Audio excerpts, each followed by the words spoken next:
Becerrero, becerrero, con una pena en el alma, abre la puerta al tranquero, pa' que la pena se vaya. Becerrero, becerrero, con una pena en el alma, abre la puerta al tranquero, pa' que la pena se vaya. Está empezando a querer, está sembrado de amor el becerrero del mundo. Es la primera mujer que lo ha mirado profundo. Está empezando a querer, está sembrado de amor el becerrero del mundo. Es la primera mujer que lo ha mirado profundo.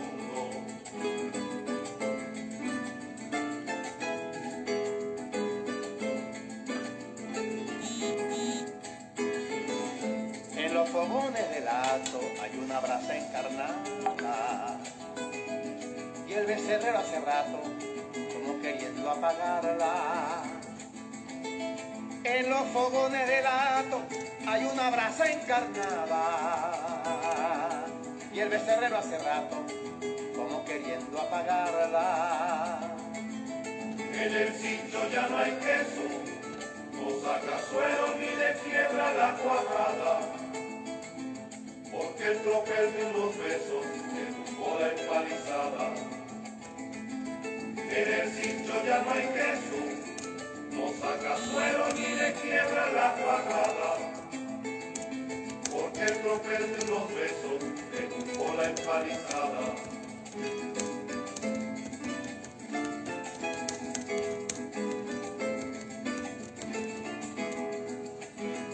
Corino, corino, corino, corino. El ordeñador le canta, le está pidiendo orinoco, y se enreda con las trancas y se le salen los otros.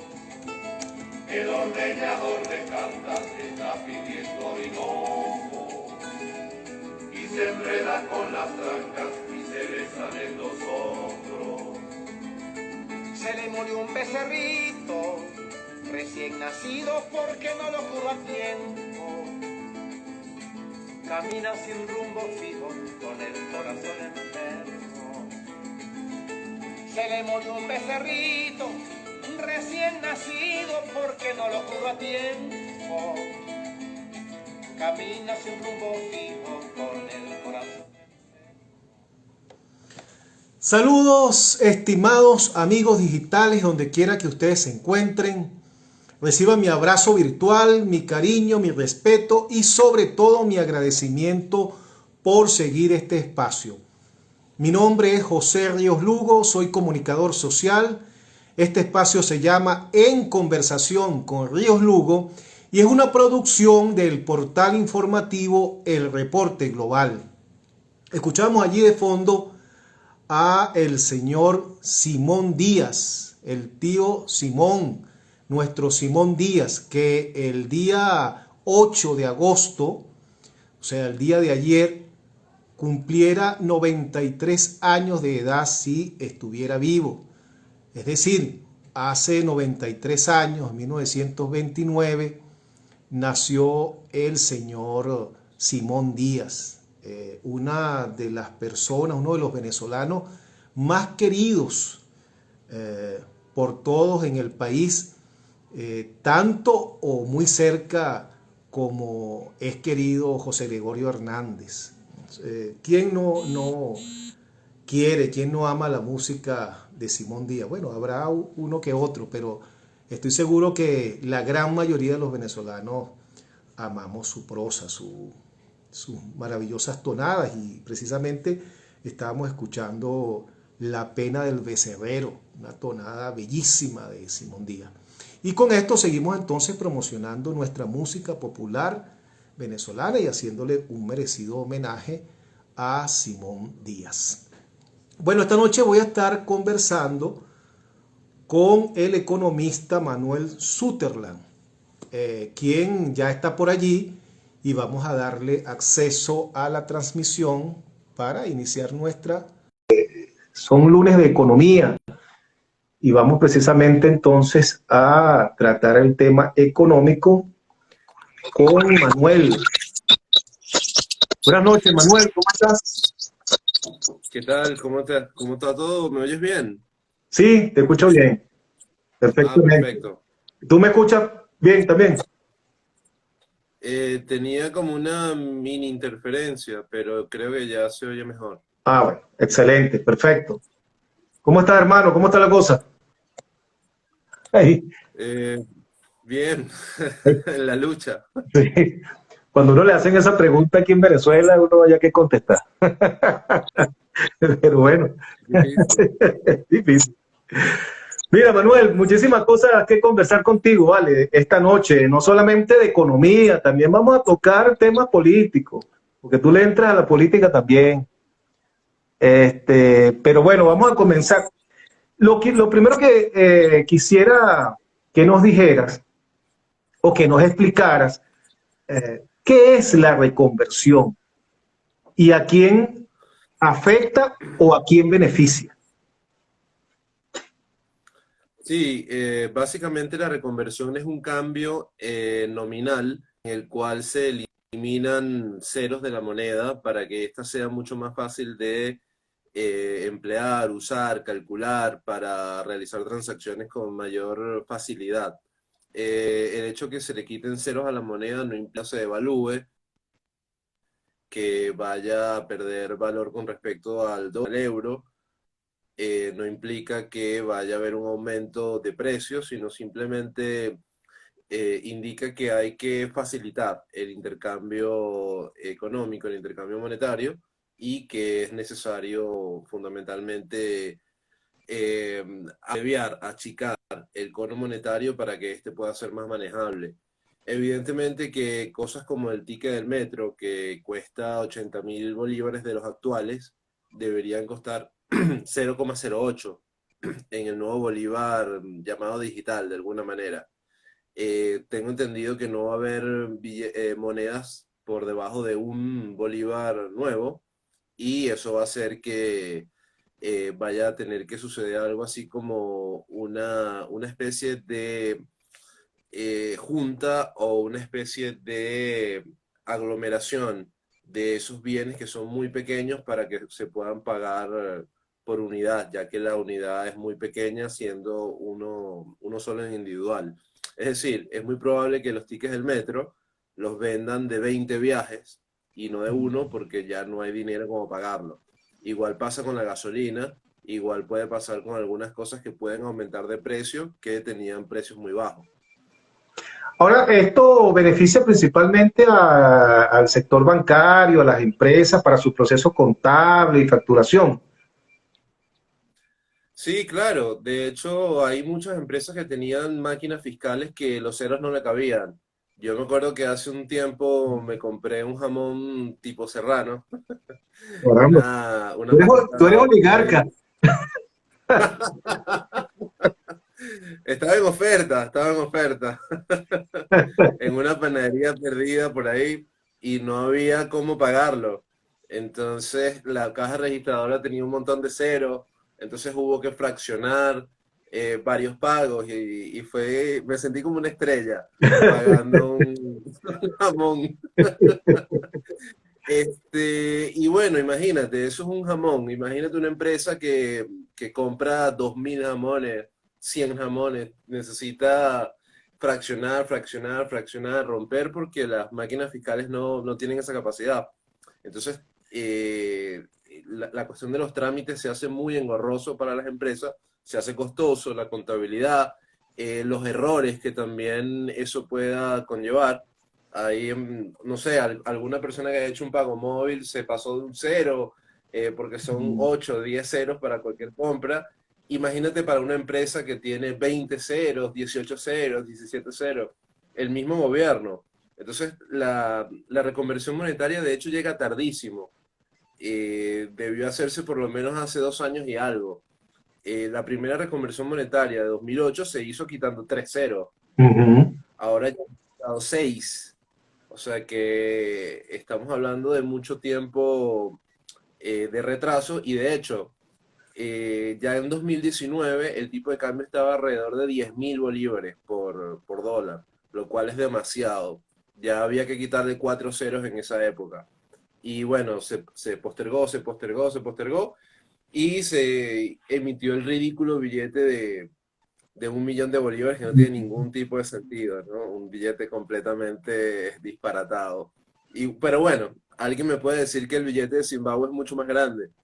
En 2008, en Zimbabue, había un billete de 250.000 millones de pesos zimbabuenses. Es decir, es Sí, un billete una cosa grande. increíble. Sí. Mira, Manuel, Sí, pero ajá. Y, ya y Venezuela le ha ese quitado 14 ceros a la 14 moneda. cero es lo que te iba a preguntar, 14-0, ¿no? Ya. Sí, de hecho, Zimbabue le ha quitado 12 y tuvo la hiperinflación más grande en la historia de la humanidad. Nosotros ya vamos por 14. Duró más o menos como 10 años la de Zimbabue.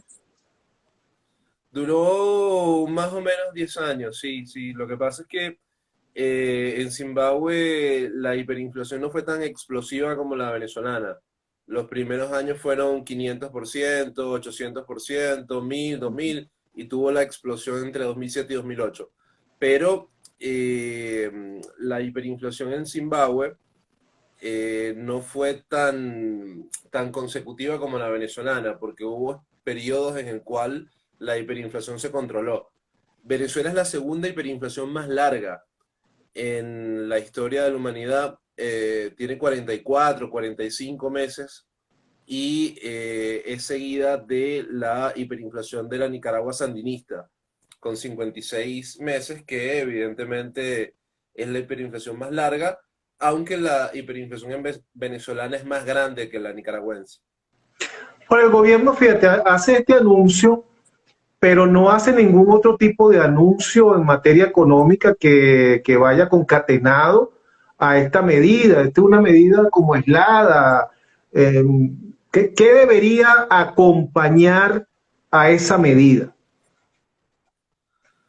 Bueno, yo lo que dije en mi artículo es que necesariamente la reconversión monetaria debería ser la corona de un plan de ajuste y estabilización macroeconómica de amplio calado. Fundamentalmente había que hacer un plan con clase obrera, gremios, sindicatos, empresarios, partidos políticos, donde se acordara qué se va a hacer con el déficit fiscal, cómo se va a plantear un nuevo tipo de cambio, si va a ser fijo, cómo darle estabilidad y cómo se va a combatir la inflación y la hiperinflación. Ese plan tenía que tener alguna perspectiva de préstamo internacional como multilateral y tenía que tener a juro y de manera obligada el concepto de una paz social o paz económica entre los diversos actores para que la economía pueda empezar a recuperarse. Nada de eso se hizo y el Banco Central lanzó una paginita bastante lacónica diciendo que se le iban a quitar los ceros a la moneda y que todo es culpa del imperio. Así es. Fíjate, la Venezuela pudiera acceder, bueno, porque ahorita quién Carrizo le va a prestar dinero a Venezuela. O sea, habría que estar loco. Pero Venezuela pudiera acceder a unos recursos del Fondo Monetario Internacional. Pero el juego está trancado porque el Fondo Monetario Internacional no reconoce ni al señor Guaidó ni al señor Maduro. Entonces no tenemos chance de acceder a esos recursos. ¿Qué alternativas le puede quedar al gobierno para manejarse en medio de esta situación, contando lo de las sanciones, por supuesto? Sí, bueno, a Venezuela le corresponderían algo así como 5.000 millones de dólares por el nuevo plan de ayudas que estaba generando el Fondo Monetario Internacional y le corresponderían alrededor de 7.000 más por derechos especiales de giro y algunas otras cosas que tenía Venezuela. lamentablemente el Fondo Monetario Internacional no sabe si Guaidó o Maduro son el Ujú. presidente del país, entonces hay unos países que dicen que sí, otros que no, y como no se ponen de acuerdo, entonces no hay ningún préstamo para la nación. Eso es muy duro porque casi todos los países del mundo pudieron recibir préstamos por la cuestión de la pandemia y pudieron hacer ayudas. Venezuela es prácticamente uno de los pocos países que no ha podido ayudar a las personas en la pandemia con bonos realmente significativos. En muchos países se dieron bonos de $1.200 por familia, 1.500 hasta 2.000. En Venezuela se dieron bonos de $3, $4 por la cuestión de la pandemia, que evidentemente no cubren nada. Ahora, Venezuela tiene el mercado internacional casi completamente cerrado. No hay forma de gestionar recursos con la CAF, no hay forma de gestionar recursos con el BID, con el Fondo Monetario ni con el Banco Mundial.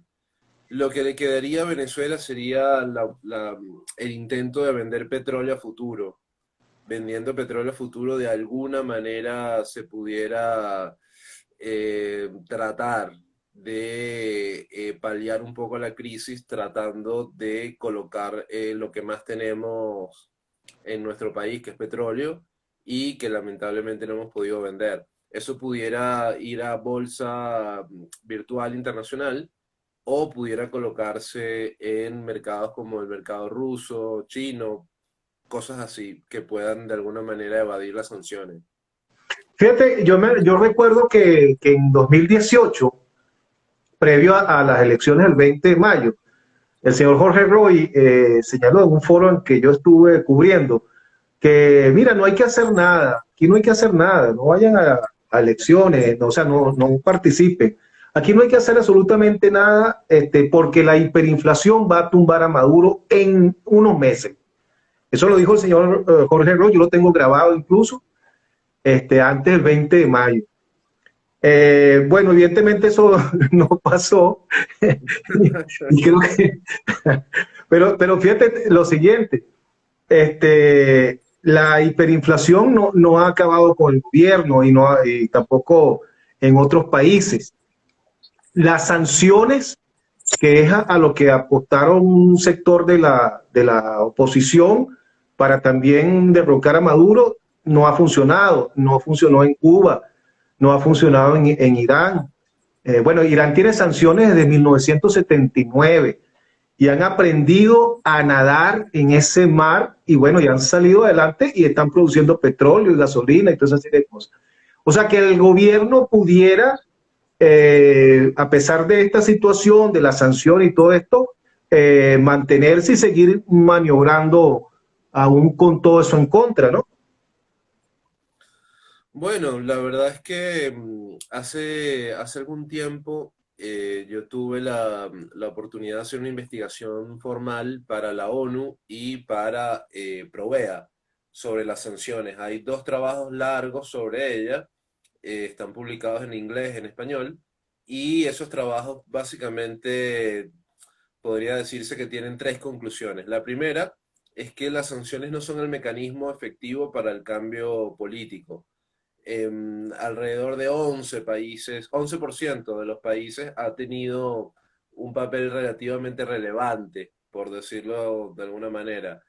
Lo segundo es que en este tipo de países como Cuba, Irán, sobre todo en los países donde se considera que hay gobiernos autocráticos, las sanciones no tienen ningún efecto positivo y más bien otorgan una excusa ideológica muy buena para este tipo de gobiernos atrincherarse y para que este tipo de gobiernos se excuse por cualquier problema y haga campañas mediáticas e internacionales por la cuestión de las sanciones. Lo otro es que, o el tercer punto, es que en países como Cuba, por ejemplo, una política inversa a las sanciones ha ayudado muchísimo a la oposición cubana para poder de alguna manera hacerle frente al régimen. ¿Qué implica eso?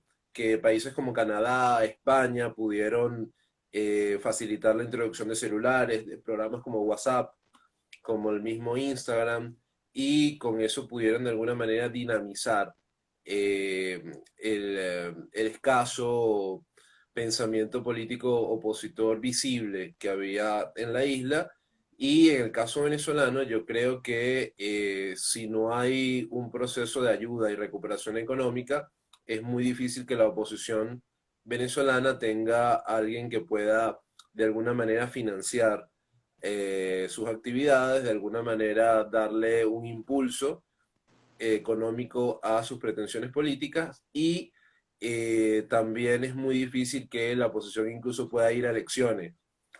Ahorita, eh, por la cuestión de la crisis y la extrema pobreza del país, prácticamente el gobierno compite solo en el sentido que gasta miles de millones de bolívares en la campaña y casi ningún candidato opositor tiene recursos para poder ni siquiera montarse en un autobús y distribuir una franela o repartir un volante. Entonces yo creo que la comunidad internacional ha equivocado de plano todo lo que ha sido el asunto de Venezuela y que más bien Venezuela necesita mucha ayuda humanitaria, mucha solidaridad y necesita un pacto de alguna manera de estabilidad política y democrática con el gobierno realmente existente para poder empezar a reconstruirse como oposición y como factor político relevante. Oye, chicos, te me metiste ya en política, no, no te me atrases, pero tampoco te me adelante. Mira, Manuel, fíjate, siempre se dijo que para que pudiesen darse cambios en materia económica, había que primero pasar por cambios en materia política. Pero hemos visto que en los últimos 2 o 3 años el gobierno ha hecho un viraje, no de 360 grados, pero sí ha hecho cierto viraje en materia económica sin que se hayan dado cambios políticos todavía. ¿Cómo observas tú estos cambios, pequeño viraje que viene haciendo el gobierno nacional en materia económica? ¿Va por buen camino? Eh, ¿Cómo lo observas? Bueno, la verdad es que el gobierno está en medio de un plan de apertura, flexibilización, liberalización. Lo que pasa es que eso podemos resumirlo en 4 puntos. Lo primero es que el gobierno no es el mejor, técnicamente hablando, actor para poder llevar ese plan de estabilización o de apertura. O sea, imagínate que ese plan lo dirija, no sé, Pascualina Curcio y Tony Bosa o Luis Sala, Mm, a que ese plan lo dirija Moisés Naín o Ricardo Hausmann o el mismo José Guerra. Entonces hay una distancia muy grande en cuanto a personal político con capacidades para llevar a cabo una apertura y una liberalización importante. Lo segundo es que el gobierno carece de mucha credibilidad. El gobierno ha hecho muchas promesas de apertura, muchas promesas de suavidad con el empresariado, pero realmente la mayoría de los empresarios no le creen mucho al gobierno y no le tiene mucha fe en cuanto a que se puedan de alguna forma defender las inversiones que se realicen y que se puedan garantizar que van a ser respetadas. Lo tercero es que el gobierno tiene sanciones económicas muy fuertes. Entonces, con esas sanciones económicas muy fuertes, muchos posibles inversionistas tienen miedo a meterse en Venezuela porque el presidente de la República tiene una recompensa de 15 millones de dólares, si no me equivoco, por cuestiones de narcotráfico. Entonces, mm. mucha gente cree que es meterse con un gobierno narcotraficante, por decirlo de alguna manera. Lo cuarto es que, digamos, no hay una confianza no solamente del inversionista internacional, sino del inversionista nacional, porque no hay un ámbito democrático y unas reglas jurídicas claras para tu poder invertir, para tu poder participar políticamente y para tu poder tener algún espacio de opinión y de voz que pueda ser oído y respetado, ¿no? Entonces, Mm. en esa ausencia de esos 4 elementos, la apertura que hace el chavismo es muy Y Morata. difícil. Sí, sí, digamos, como diría Arturo Uslar, chucuta. Entonces, Choco. esa apertura chucuta no tiene ese poder de atracción que debería, y más que todo hay algunos capitalistas turcos, algunos capitalistas iraníes, algunos capitalistas que tienen dificultades en meterse en otros mercados y pueden venir para acá con ventajas enormes, ventajas tributarias, laborales, medioambientales demasiado grandes, de hecho. Entonces, yo diría que el chavismo está dando pasos interesantes, pero está muy lejos de representar una apertura global, un cambio global, y además tiene serias limitaciones técnicas y políticas para eso. Sí. Por aquí dice Juan y Mirabal 10, bello, súper brillante, inteligente. Que aclares con quién de los dos es. Bueno, supongo que lo de brillante será conmigo, supongo que lo de brillante será conmigo por la calva, ¿no? Pero que aclare en todo caso. Ok. Mira, Manuel,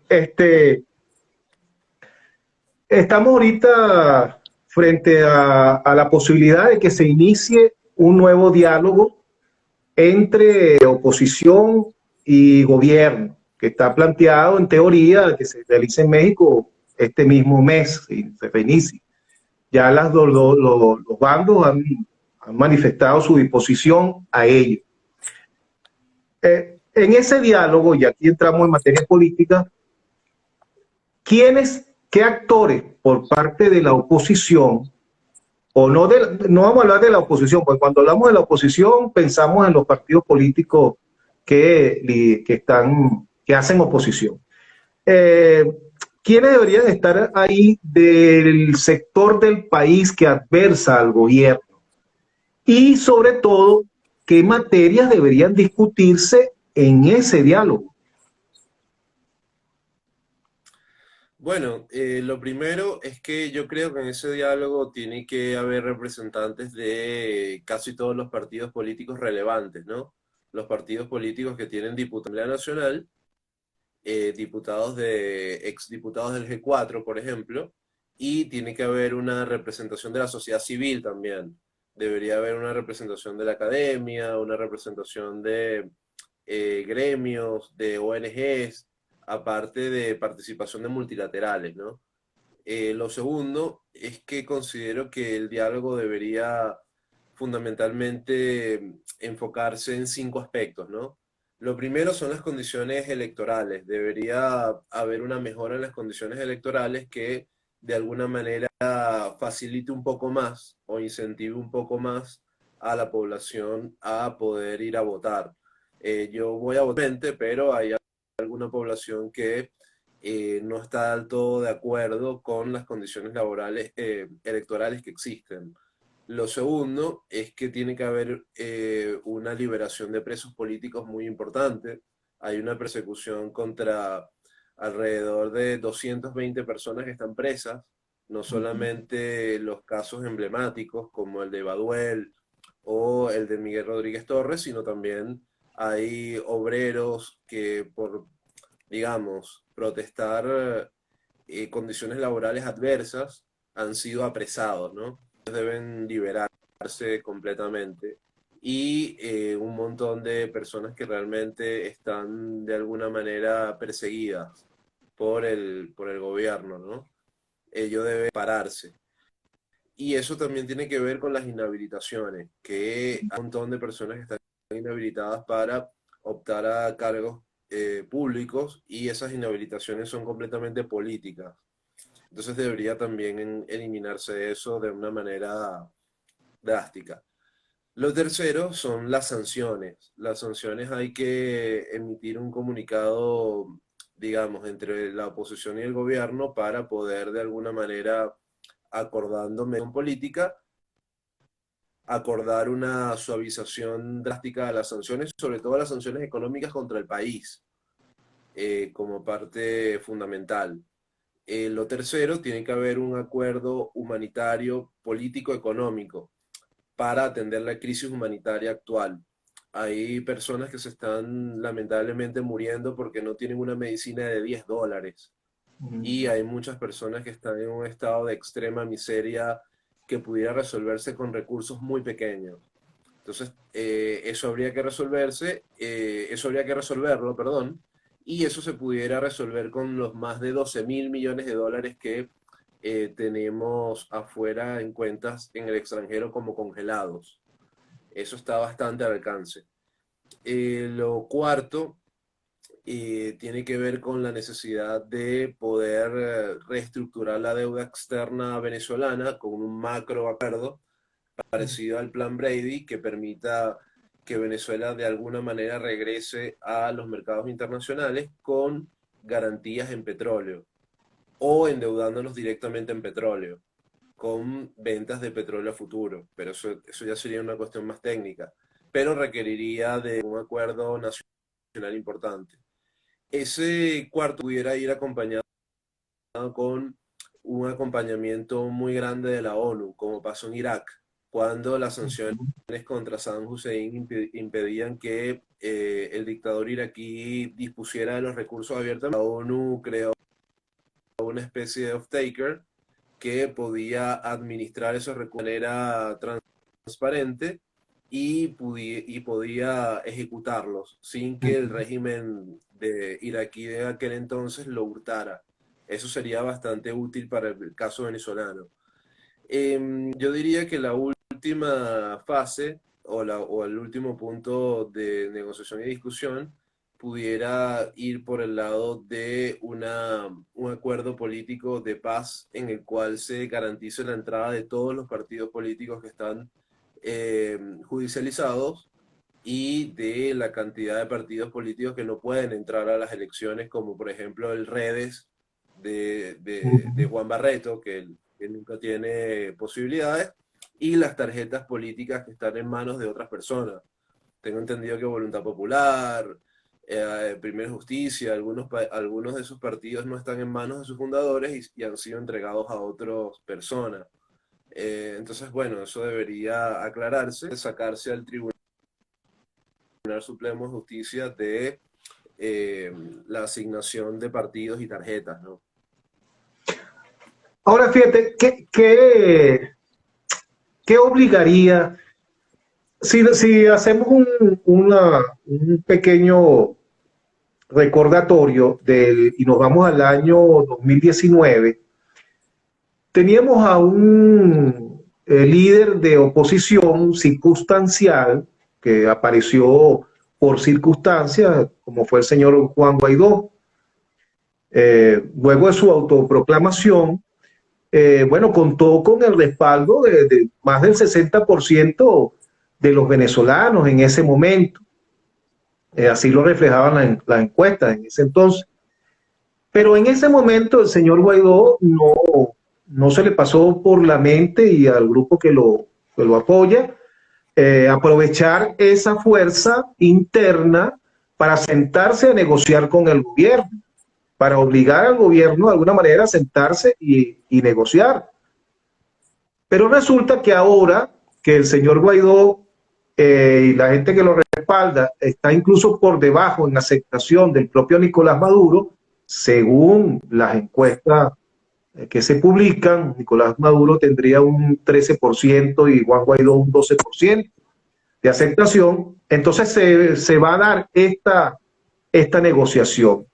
¿Cuál es la fuerza que tendría la oposición para exigir sus demandas y por qué el gobierno tendría que acceder a esas demandas, ¿no? Me estás metiendo en problemas. La verdad es que lamentablemente la oposición dejó perder un periodo de auge muy, muy importante, ¿no? Cuando el exdiputado Guaidó asume la presidencia de la Asamblea Nacional, llegó a tener incluso en un pico que creo que era febrero de 2019, si no me equivoco, llegó a tener cerca de 80% de apoyo popular. Yo creo que ese era el momento de hacer acopio de fuerzas, a discutir con el gobierno con más apoyo. Luego de eso se cometieron errores muy absurdos, ¿no? Eso de la autoproclamación en una plaza a todo gañote diciendo soy el presidente porque sí. Fue realmente un desastre y fue, Una especie bueno, de carmonazo evolucionado, pudiera llamarse. popular, algo así. Sí, sí, fue una locura y fue un completo desastre, ¿no? Después llegó el show de la ayuda humanitaria en Cúcuta, el dinero que se robaron, los 5 camiones de ayuda humanitaria que no entraron, el uso de la ayuda humanitaria con fines políticos, como si fuera un caballo de Troya, donde iban a meter militares dentro de los camiones de comida. Fue todo realmente un desastre mal y el golpe, el llamado golpe de los cambures, creo, Topocho, era el topocho, topocho verde. del topocho verde, Sí. donde Bueno, y desgraciadamente, fíjate que dice que los topochos son buenos para cuando la gente está mal del estómago, o está floja del estómago. A lo mejor por eso. a mí me parecían demasiado verdes. Yo cuando digo, pero esto está demasiado, ¿será que van a resistir mucho tiempo? Sí, Y eso de que estaban en la Carlota, pero realmente estaban afuera de la Carlota, exactamente. fue todo muy patético, ¿no? Menos mal que tengo entendido no falleció nadie Ujú. en ese momento, lo cual me alegra. Se inventaron la cuestión de mini bahía de cochinos, la aventura absolutamente ridícula de Un tratar de... macutazo. Sí, el lanchazo Sí, totalmente delirante de tratar de derrocar un gobierno que tiene como 150.000 hombres en armas, derrocarlo con 20 personas, 25 personas en 2 lanchas. Eso es un guevarismo derechista delirante que pero no fíjate tiene una cosa, ningún Manuel, sentido. respecto a eso, yo creo que a lo mejor o ellos no tenían el dinero completo para contratar a la gente más eficiente, o no sé qué pasaría, pues fíjate lo que pasó en Haití. En Haití contrataron ahí a unos colombianos, parece que resteados, y los hombres como que sí llegaron al sitio e hicieron lo que tenían previsto hacer, ¿no? Pero aquí debe ser que, bueno, no sé. Bueno, sabes que yo hice un artículo para Nueva Sociedad, lo pueden buscar en la web, donde aparecen los detalles del contrato que se firmó con Goodrow y hay bastantes sospechas de que de alguna manera Estados Unidos dio la plata y la plata no le llegó a Goodrow. Entonces parece que, que Claro, se robaron, si no hay leal, no hay lopa, como dicen los chinos. se robaron la plata de esta que iba a tumbar el gobierno. Sí. Pero fíjate que sigue, Entonces, que es una visión que se ha mantenido durante estos 22 años de subestimar a los que tienen 22 años en el poder. Una subestimación absoluta. O sea, bueno, yo contrato allí a 20 personas, 20 Rambos, 20 Schwarzenegger, y con eso está listo. O sea, aquí no hay Fuerzas Armadas, aquí no hay esos anillos que tienen los presidentes, aquí no hay, o sea, aquí no hay nadie. Pues esta gente va a venir aquí tipo Hollywood y va a hacer lo que le va a la gana.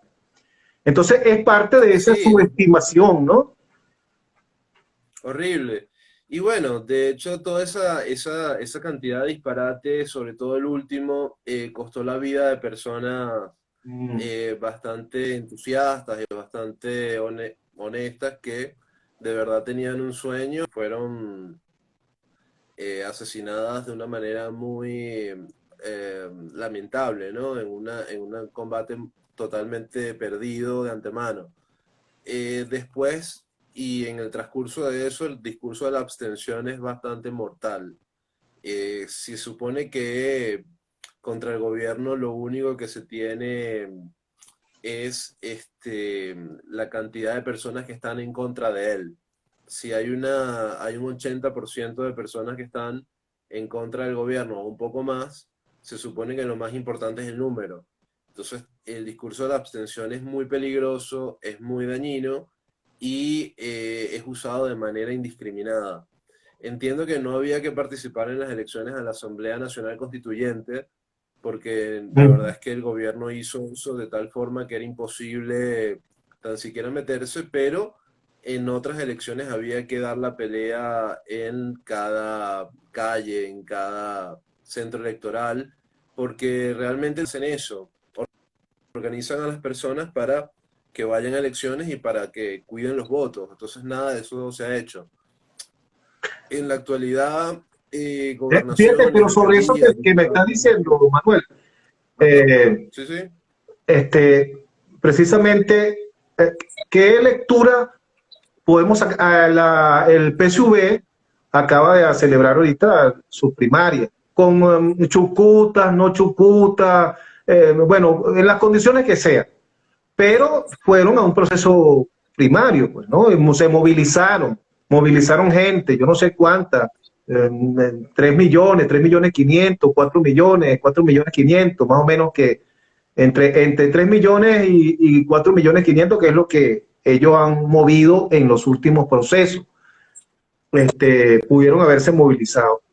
¿Qué evaluación podemos sacar de ese proceso del gobierno, del PSV, frente a la situación en la que está ahorita la oposición, que ni siquiera tiene definido los candidatos? Bueno, primero saludar a las personas que nos están saludando. Sí. Estaba tratar de ver a Juani, a Giuseppe, a Cers. Gracias por pasar por acá un rato. Lo segundo es que la cuestión de la abstención enfermiza es muy grave, es terriblemente dañina, nociva para el proceso y el proceso de oposición, comento, y es muy beneficiosa para el gobierno, que con un 20% siempre tiene la posibilidad de ganar cómodamente. Ahora, en la actualidad el PSUV hizo unas internas donde hubo muchas fracciones, mucha pelea, mucha discusión, pero bueno, de alguna manera llevaron a cabo un proceso en el cual yo no estoy para nada de acuerdo, pero bueno, en fin, llevaron su proceso. Lamentablemente la oposición no ha podido sentarse a discutir globalmente para sacar candidatos de consenso. La oposición debió de alguna manera, más que hacer primarias, yo diría que las primarias hubieran sido secundarias en algunos espacios, ¿no? Pero más que hacer primarias debió llegarse a consenso para deponer la actitud personalista y tratar de ir con el candidato más fuerte y con cierta distribución para gobernaciones, alcaldías, consejos legislativos, Fíjate que en porque Caracas, es para... nada más en Caracas hay Ujú. 14 precandidatos. 14 precandidatos. Sí, bueno, lamentable Sí. tamaña dispersión y debió hacerse un proceso de discusión y negociación. Yo creo que de lo peor que no hizo Guaidó fue la no reconstrucción de la coordinadora democrática, mesa unidad democrática, articulación democrática, lo que le quieran llamar, pero evidentemente que con la enorme cantidad de recursos que manejó o sigue manejando este grupo político, debió fundamentalmente organizar a la oposición, ofrecerle recursos a la oposición en su conjunto y profesionalizar políticamente a un montón de militantes de un montón de partidos políticos para que estuvieran activando. Por cierto, Manuel, Según la misma... por cierto, Manuel, Ajá, aquí entre nosotros, sí, sí, aquí nada más entre nosotros, calladito aquí. Chicos, ¿qué será de la vida de esos ok. 500 y pico de millones de dólares que la USAID dice que entregó, que no sabe de ellos? ¿Dónde estará? ¿Tú sabes algo de eso? Bueno, la USA casi 600 millones de dólares en un año, pero esos recursos se repitieron 2019, 2020, 2021, y esos son solamente recursos por algunas organizaciones puntuales. El dinero que entró es muchísimo más grande porque hay ayuda de la Comunidad Europea, hay un montón de cenas donde se recogen millones de dólares, hay un montón de ayudas de un montón de partes donde incluso para los venezolanos que tuvieron que irse del país. Hay recursos para ayudarlos, pero lamentablemente no llegan. Hay una gente que dice que esos recursos van a ONGs, pero entonces no se sabe cuáles son esas ONGs. Y hay otros que dicen que Guaidó realmente no maneja los recursos de Citgo, ni de monómeros, ni de las grandes empresas que fueron de alguna manera confiscadas. Y hay una oscuridad y una opacidad tremenda. Eso es lo que llaman, eso es lo que algunos llaman el efecto hermano Cocó, le dicen a esta situación. Dice que, sí, que yo no toco ese dinero, ese cochino dinero, yo lo gasto. Una cosa así, ¿no? Está pasando con Sí, esos recursos. sí, Nadie, la verdad es que nadie ha manejado esos recursos, o sea que no se sabe dónde están esos recursos, porque todo el mundo dice, no, a mí no me llegó, yo no los toqué, eso no, no, eso no pasó por aquí. O sea, ajá, ¿y dónde están esos recursos? sí, sí, es impresionante que se repita la opacidad y la falta de transparencia y las cuentas que deben tenerse. Por ejemplo, si el gobierno, como le dicen, el gobierno interino de Guaidó es una presidencia paralela, debería tener una contraloría y una fiscalía paralela, ¿no? Alguien que de alguna manera haga una memoria y Ah, cuenta de los recursos que se han empleado y cómo se hicieron, porque se supone que esos recursos son de todos nosotros, no ujú. son recursos de una parcialidad política.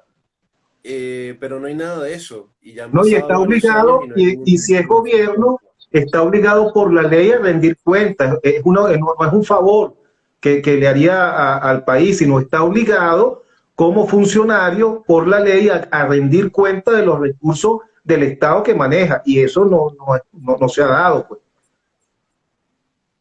Sí, la verdad es que es realmente preocupante, ¿no? Que parte de la oposición se comporte como parte del gobierno.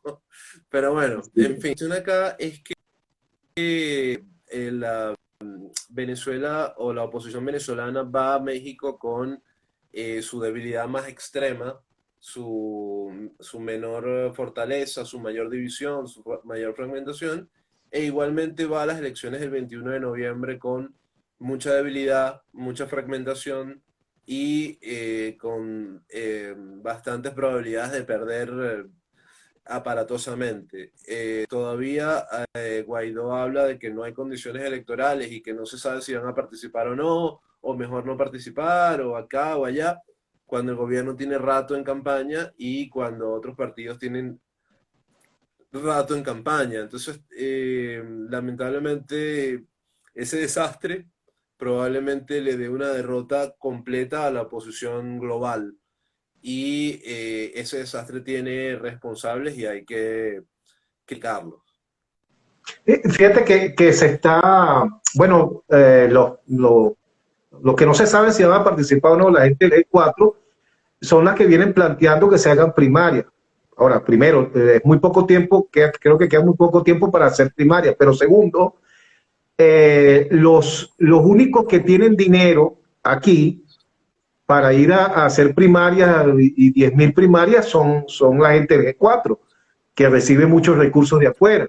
Pero los partidos que no reciben esos recursos de afuera están mamando y sin amigos, no tienen recursos de ningún tipo, y entonces ir a unas primarias con esa diferencia, de verdad que es un suicidio para quienes no tienen recursos, pero no solamente los partidos, sino imagínate tú, por ejemplo, a un independiente que sea líder de una zona X, y que mucho menos tiene posibilidad de tener recursos, ¿cómo puede competir en primarias con el estatus de esta organización? Entonces yo creo que ese planteamiento de las primarias pudiera ser una gran trampa. Además es que creo que ya no hay tiempo para hacerlo. Es muy tarde ya, es muy tarde y bueno, yo te insisto en que las primarias debieron ser un plan B, porque el plan A debió ser un consenso nacional para la mayoría de alcaldías, gobernaciones, etcétera, y una repartición más o menos proporcional entre los partidos políticos que tienen cierta presencia a nivel nacional, presencia en la Asamblea Nacional y cierta cantidad de votos obtenidos anteriormente. Yo creo que estamos más atrás de eso porque buena parte del G4 todavía insiste en que no hay que ir a elecciones, que el gobierno te roba los votos, que no hay posibilidad de competirle en ese ámbito, que esto, lo otro, y tienen un discurso un poco mariacorinista, ¿no? Entonces con ese discurso y con esa propuesta es muy complicado ganar en una elección y participar. Entonces también la falta de utilización de los recursos globales que se han recogido para la ayuda humanitaria, el cambio político en Venezuela, para conformar una mesa de unidad democrática, una coordinadora democrática, como le quieran llamar, una articulación de partidos políticos de oposición. Como eso no se ha hecho, entonces cada quien anda un poco por su lado y el gobierno sigue disfrutando de una posición completamente destruida, fragmentada, rota y sin posibilidades de triunfo. Cuando la oposición fue unida, en 2015, la oposición pudo ganar con una buena ventaja y con una situación de crisis mucho menor que la actual. De hecho, solamente en 2015 habían 2 años de caída del PIB y no era tan grave. Ahora, y no había hiperinflación. Entonces, creo que se está perdiendo una oportunidad histórica por problemas personalistas de grupos políticos que solamente quieren acaparar el poder y que no piensan en una transición democrática. Pero también tampoco ni siquiera saben leer al país, porque fíjate, salió hoy una encuesta de la gente de Delfos que señala que el 81% de los venezolanos quiere que los partidos de oposición participen en estas elecciones del 21 de noviembre. Asimismo, la intención de voto ya superó el 50%, que comenzó este año con 25% apenas de intención de voto, y ya ha superado esa intención del voto seguro de la gente que dice, sí, sí, yo voy a ir a votar, está por encima del 50%, y entre esos y los que dicen, bueno, es posible que vaya a votar, estamos hablando de un 65-66% de la población. Entonces pareciera que estas organizaciones no están leyendo al país. Sí, bueno, yo creo que evidentemente parece que ellos tienen intereses por arriba de las necesidades de la nación. Entonces, por más que el 95% de las personas diga que hay que ir a votar, ellos van a tratar de decir que no, que eso no es tan así, que hay que mirarlo de otra manera, que hay que mirarlo de otra forma, y se van a hacer un poco los locos con su deber como políticos, que es simplemente organizar la voluntad de las personas y tratar de llevarla a puerto, para buen puerto. Creo que lamentablemente hay un divorcio entre los intereses de la población y los intereses de algunos sectores políticos que parece que se sienten cómodos siendo oposición y realmente no piensan en una transición democrática seria. Lamentablemente se perdieron varios años diciendo que no se iba a negociar, que no se iba a ir al diálogo, que se iba a derrocar el gobierno por la fuerza, por las malas, y ese montón de bravuconerías realmente demostró su esterilidad total. ¿Qué te parece la posición que ha asumido en los últimos años el gremio empresarial, específicamente Fedecámara, luego de que se echó ese rayón tan feo en el 2002 con Carmona autoproclamándose rey de Venezuela, y su participación evidente en ese golpe de Estado, que por supuesto trajo como consecuencia que el gobierno no quisiera saber nada del empresario y que lo tuviera contra las esquinas, una cosa absolutamente lógica, no justificable, pero lógica en la actuación. Si tú conspiraste para derrocar a mi gobierno, bueno, yo no puedo tampoco tratarte con besos, flores y bombones. O sea, yo tengo que verte como un adversario fuerte que quieres descabezarme, ¿no?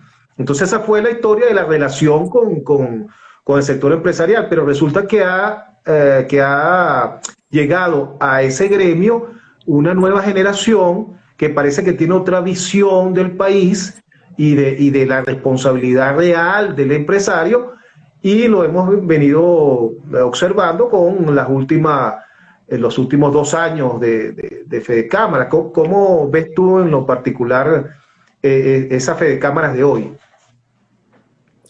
Bueno, sí, yo he compartido con Ricardo Cusano varias conferencias que hemos hecho en conjunto y he visto que Ricardo es completamente opuesto a lo que era Carlos Fernández, Pedro Carmonestanga, es completamente distinto y plantea siempre que puede la necesidad social, de un diálogo social, de una posibilidad de buscar lo mejor para el país, respetando a las personas que son chavistas y respetando también a las personas que piensan de una manera contraria a lo que es la mayoría de la oposición.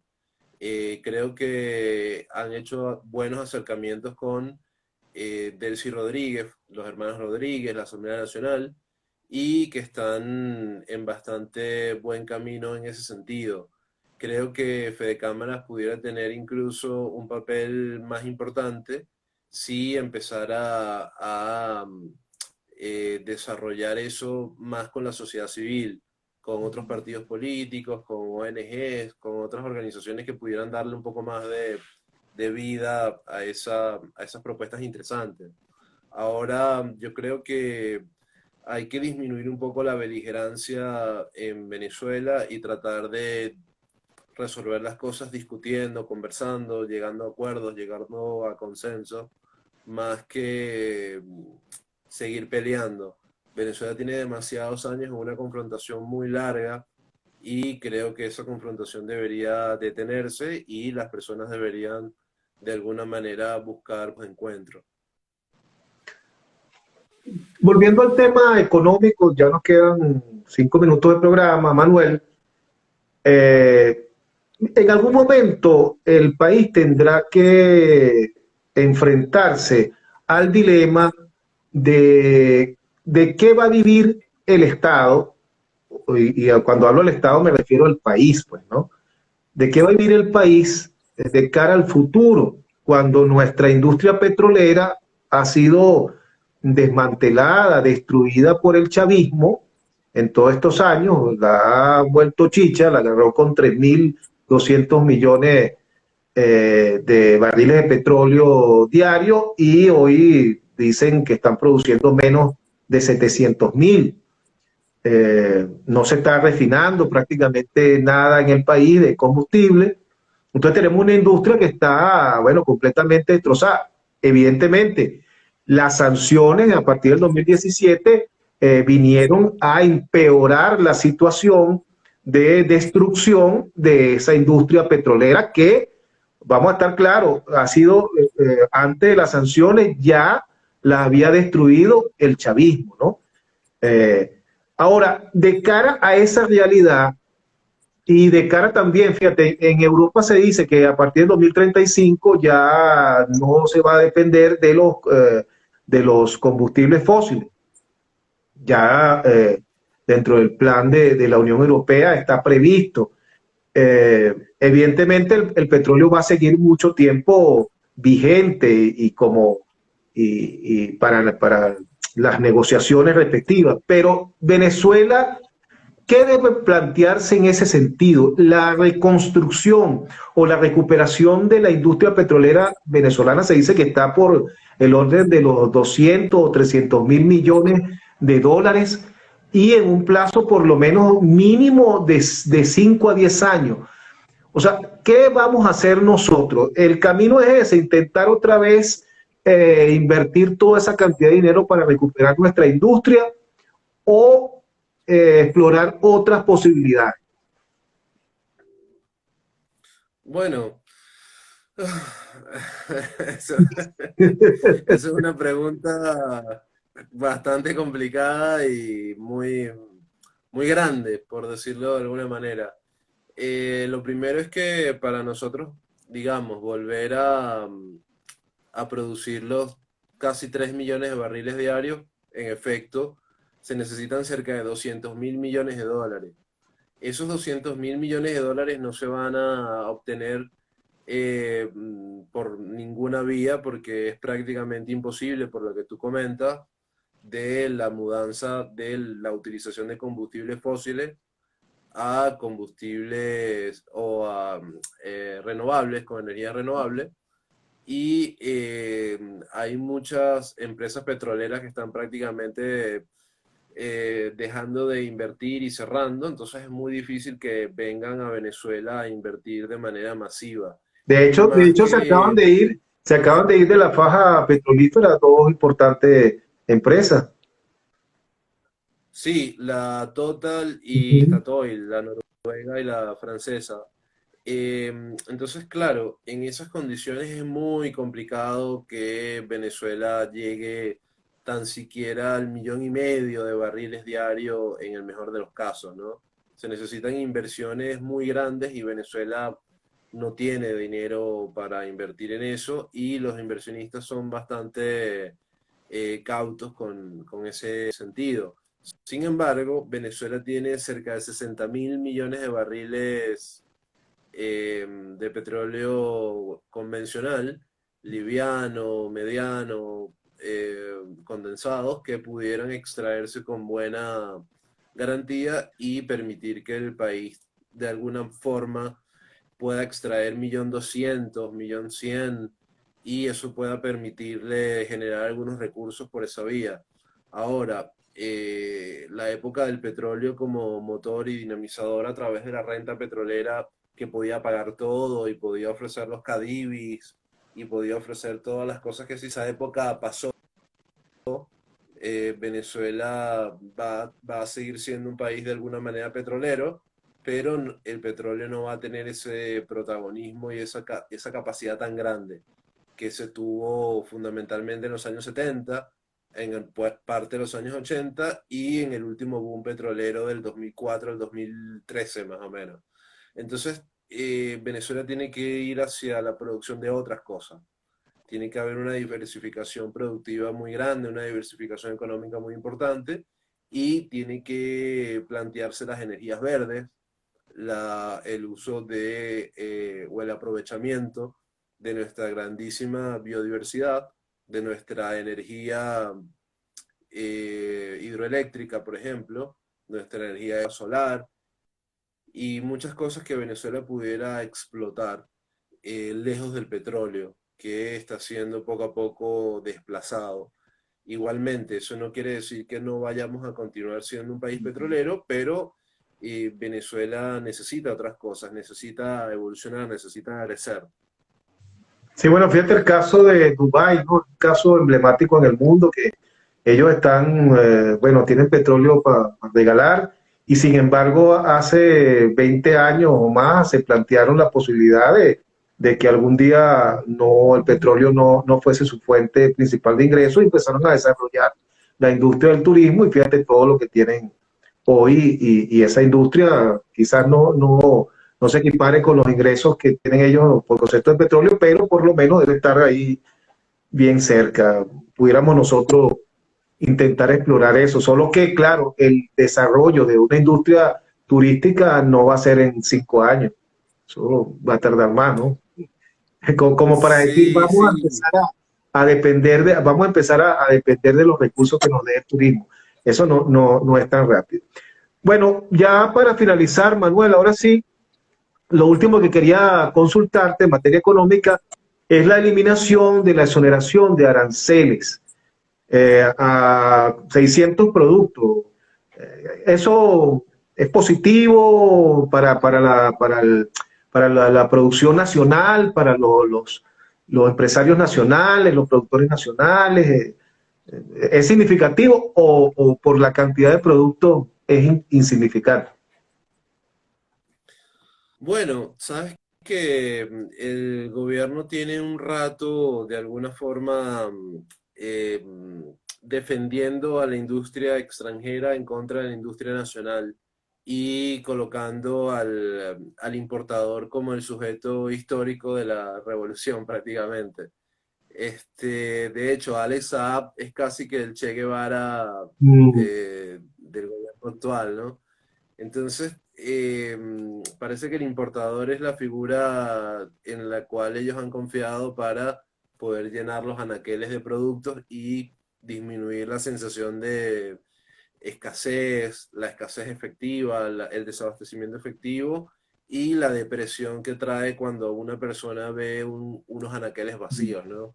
Yo creo que mucha gente se acuerda del 2015, 16, iba a un supermercado y había largas metros de anaqueles completamente vacíos y eso es devastador, ¿no? Te sientes terriblemente mal.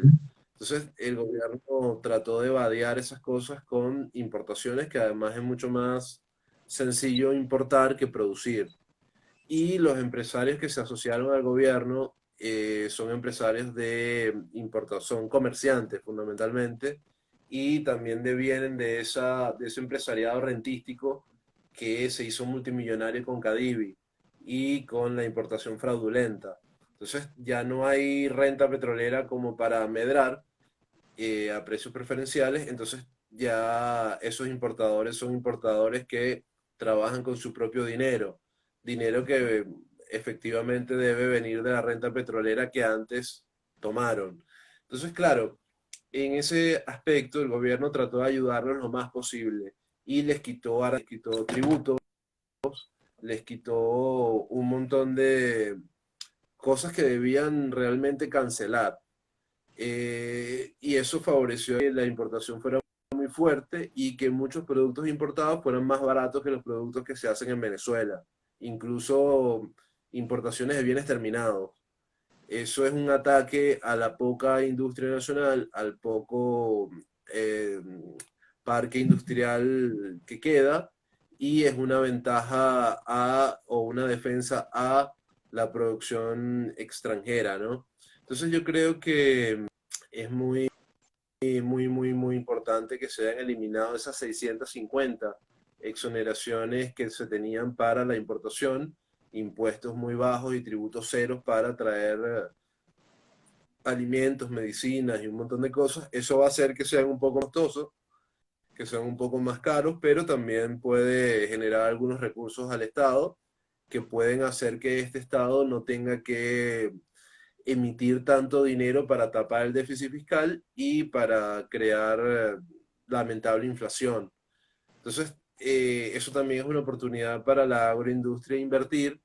El problema es que no hay recursos para la inversión, no hay banca, no hay aparato crediticio para ello, y por eso el asunto es que el gobierno trata de tapar una cosa, pero otra cosa se le levanta, o toca un punto, pero el otro punto brinca, porque no hay un plan holístico, no hay un plan abarcante que pueda favorecer ese crecimiento y esa recuperación general. Lamentablemente se siguen cometiendo los mismos errores y algunas propuestas interesantes se quedan en el tintero. Así es. Mira, vamos a ver aquí algunas quietudes. Rey Origen o Rey Origen dice la pregunta, ¿las CE pueden entrar en ese plan de diversificación productiva? No sé qué son las CE, disculpen mi ignorancia, no sé qué son las CE. Sí, las zonas económicas especiales. Ah, ok, claro, como eso es tan novedoso. Sí. Sí, bueno, gracias Reiner por la pregunta, saludos por allá. Saludos a Pregunta, Felipe Capozolo, que está por allí. mira, se acaba de entrar, muy bien. Saludos también a don Felipe. Bueno, te diría que las zonas económicas especiales eh, son algo que no es novedoso. Desde finales de los años 50, inicio de los años 60, empezaron a abrirse en zonas económicamente muy deprimidas del mundo, zonas económicas especiales para poder atraer inversiones a esa zona. Es decir, desiertos, zonas muy remotas y lejanas a ciudades importantes, zonas que tenían dificultades para electricidad, agua, etcétera, fueron abiertas con condiciones especiales para que inversionistas pudieran colocar su dinero ahí. Eso implica que, por ejemplo, el norte de México o parte de El Salvador, o algunas partes de República Dominicana, fueron abiertas para ser zonas económicas especiales. En Uruguay hay cerca de 13 zonas económicas especiales. Esas zonas económicas especiales son muy diversas. Pues económicas especiales de comercio, como son parte, por ejemplo, Colón en Panamá, o pueden haber zonas económicas industriales, como es el norte de México, en Sonora, para el ensamblaje de carros. Ahí lo que se plantea es disminuir los impuestos al máximo, facilitar el acceso a recursos como agua, energía, electricidad, tener leyes laborales muy laxas, donde no hay una presión contra el empresariado en su discusión con sindicatos, y donde haya leyes medioambientales muy suaves, ¿no? También hay muchas en África con ese sentido. Entonces yo creo que la ley de zonas económicas especiales, también la ley antibloqueo y todas esas cosas, no son las cosas que requiere Venezuela y tienen peligros muy grandes.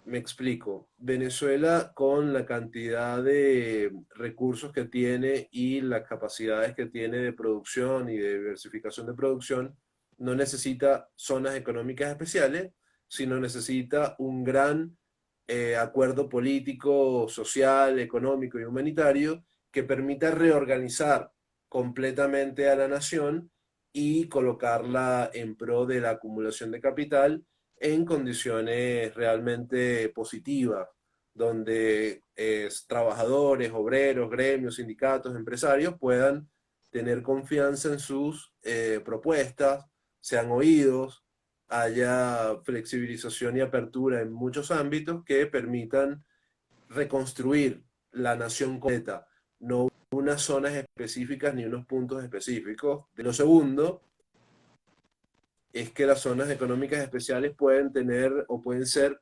focos de corrupción muy fuertes, porque hay evasión de impuestos, elusión de impuestos, hay producción de mercancía para el mercado interno que se hace pasar como mercancía a exportar, entonces también se producen problemas importantes. Lo tercero es que en procesos de privatización hay fuerzas que hacen que esas zonas económicas especiales sean aparatos privatizadores de manera muy oscura, sin transparencia, sin poder auditar o fiscalizar esas privatizaciones. Entonces el Estado pierde bastantes activos a precios miserables, ¿no?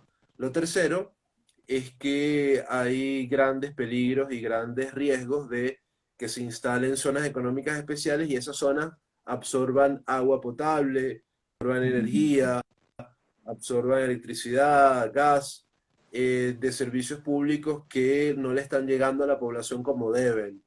Entonces eso puede que exacerbe los déficits en los servicios públicos y puede causar mayores problemas a miles de personas y puede dejar muy poco dinero al fisco, por lo menos en los primeros tiempos, ¿no? Entonces yo creo que Venezuela, con una mano de obra tan dramáticamente reducida, con tantos recursos naturales, necesita